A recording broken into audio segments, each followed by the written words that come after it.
Hello and welcome back to Boopolo channel. My name is Pascal. Today I am going to do a full comprehensive review of a dash cam. It's the ROVE R2-4K Pro. If you like this video or any of our other videos, please subscribe. I'm going to take you through steps. We're going to fit it to the car with you. And we are going to take it out on the road. We're also going to take you through the menus on it. And I'm going to tell you all what comes in the package first. So I'll open the box here. It comes with the camera itself, as you see here. I'm going to connect it to the app also. It comes with this short lead, which is 2.5 feet, which is 2'6". And the long one, if you're connecting around your car, it's 12 foot long. They are USB-C. Now, the earlier model of the ROVE R2-4K was the non-Pro one. Wasn't USB-C. It was normal USB. This one is True HD. It's 3840 by 2160. The other one was 2880, I think, by 2160, which is not 4K. Also, the aperture of the lens is 1.5, f1.5, as opposed to 1.8 on the last one. That makes a slight difference. It gives it more gain. So, but we'll take the rest of the stuff out. It comes with a manual, a full manual actually. It comes with this plastic thing that you can put onto your windscreen. And you can actually, it's written on it here, you can actually stick on the 3M onto this so that you can take this off if you want to. But it also has a suction cup. I think most people will use the suction cup. And it comes with two of those. So it's a suction cup with a lever on it, which means it gets much more suction. And this just slides on there. We will do that in a moment. This is the other one that goes, the 3M one, if you want to leave it attached completely. This one, it's very handy if you're renting a car and you want to bring it with you. But this one, you will, if you're going to leave it in your car. It also comes with a cigarette lighter with two USBs on it. So you have your USB back again after you use it. It comes with, these are just for whole cable ties. We may use them in ours. If you have a newish Ford, it will have a USB on the mirror itself, which my car has. And then it comes with the cleaning wipes for cleaning your windscreen before you put on this onto your windscreen, if you are going that route. I used this earlier. I didn't fit it in the car, but I tested it out and it's very, very simple. I connected it to the app first, right? So I downloaded the ROVE app. And I had it on my, I used an iPhone, and then first thing I done after I done that was I upgraded the firmware. So I upgraded the firmware. I didn't actually do that the first time. I put in some settings and then I upgraded the firmware, and then I had to do the settings. So I would recommend you upgrade the firmware. So I'm going to do it on my phone, and I'm going to do the settings on the phone. Everything can be done from the back here. Wi-Fi settings, and I'll connect up. The password is 12345678 is the one that comes with it. And then we have connected up to the dash cam. Video mode. Now. Recording started. So it says it doesn't do this, okay? It says on the instructions that it doesn't show live video on your phone, but it actually does. Downloading video and doing the settings, that's what I would use it. You can do the settings by pressing the menu and going through everything like that. It stops the recording. And you have all your settings here. But I found that using the cell phone was a lot better because you just go into the cell phone. Can you see that there? I'm recording the screen here. It's the same it will be the same on an Android as on the iPhone, and you have all your settings here. There's where I upgraded the firmware. You upgrade the firmware there to the latest version. You are on the latest version. Okay, so we'll go back again. User manual is also here if you don't want to use it. It's the very same. It's actually, I think it's a little bit better. And there's my name up on the top, but I have to blank out my, my email address. What I've done was I used the settings on this much easier, and I will take you through them. So we will go video resolution. So I have it set on a lower resolution, but with 60 frames per second. You can go on the full 4K UHD on 30 frames. The last one was on 24 on the older model, and it was a lower resolution.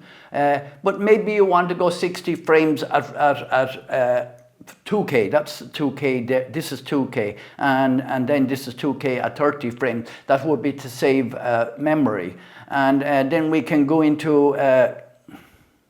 You can use full HD. If you have a smaller card, you may want to do that. So that's them settings, and then loop recording. Now, loop recording is not that it's going to do a new loop. What it's going to do is it's going to make each minute will be into one packet.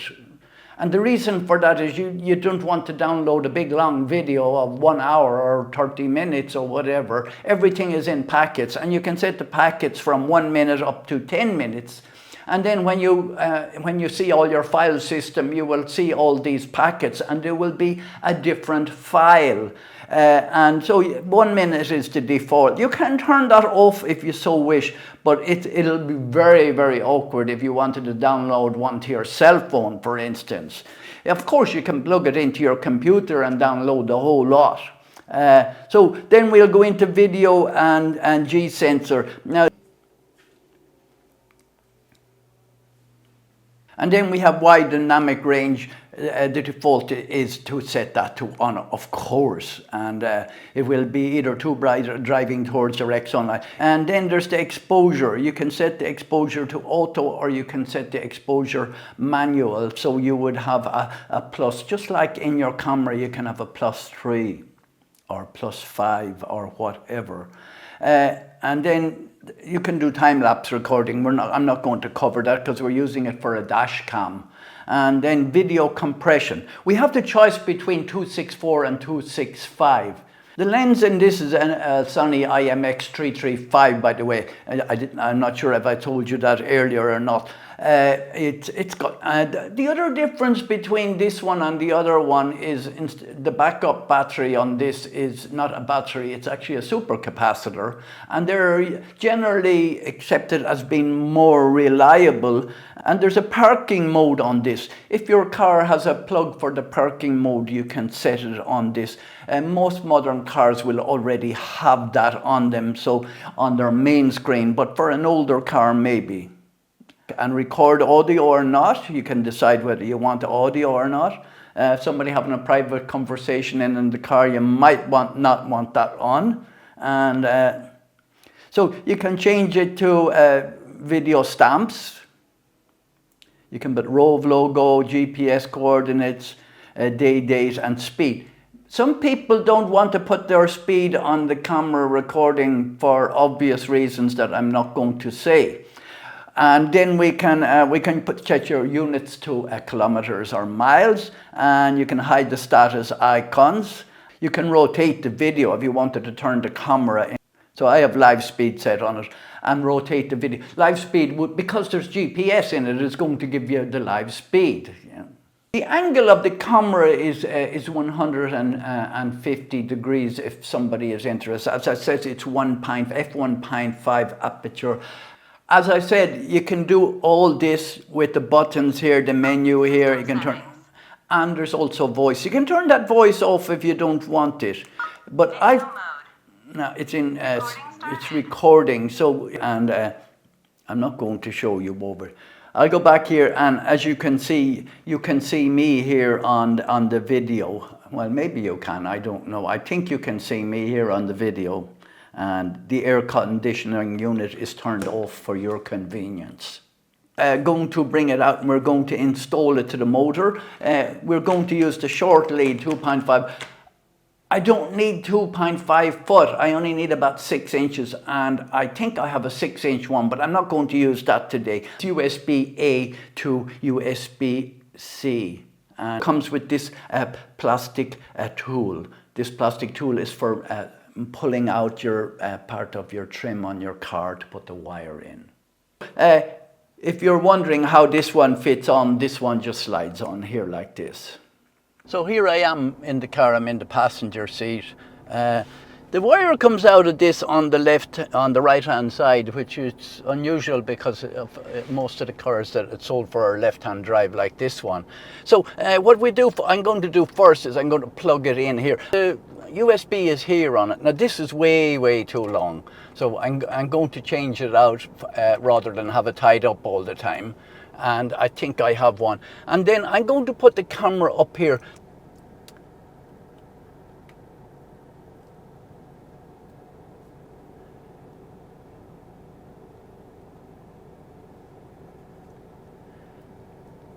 When you loosen this one here, like this, the bottom one does turn a little bit to the left and to the right like this. But if I turn any more there, I'm going to hit off here. So I don't really want to come down lower on the screen. So I'm going to move it up a little bit here instead. Here. And then we will adjust this one. Now that's better. So I'm gone over to the left. I wanted to be to the left-hand side of the door. The middle of the car is just here at the edge. So I'm a little bit over to the left because that's where the traffic that will be coming towards me. But it will also show people that are on the road as well. And then we will tighten this up again then. And it should all tighten up. I won't use the tie that came with it. I have plastic ones for it, but as I said, I'm going to change it over to a 12-inch one.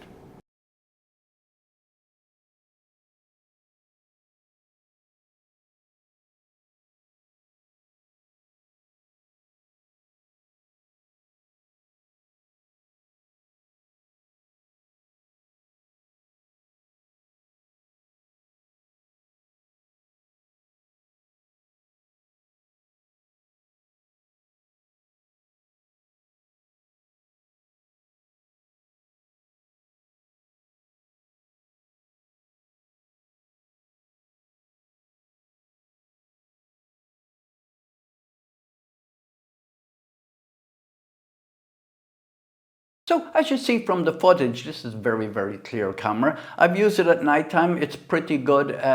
When there's a headlight coming towards you, it makes some allowance, maybe not enough. I'll put a link in the description where I bought this. I bought it on Amazon. And thank you very much for watching. And if you like this video or any of our other videos, please subscribe.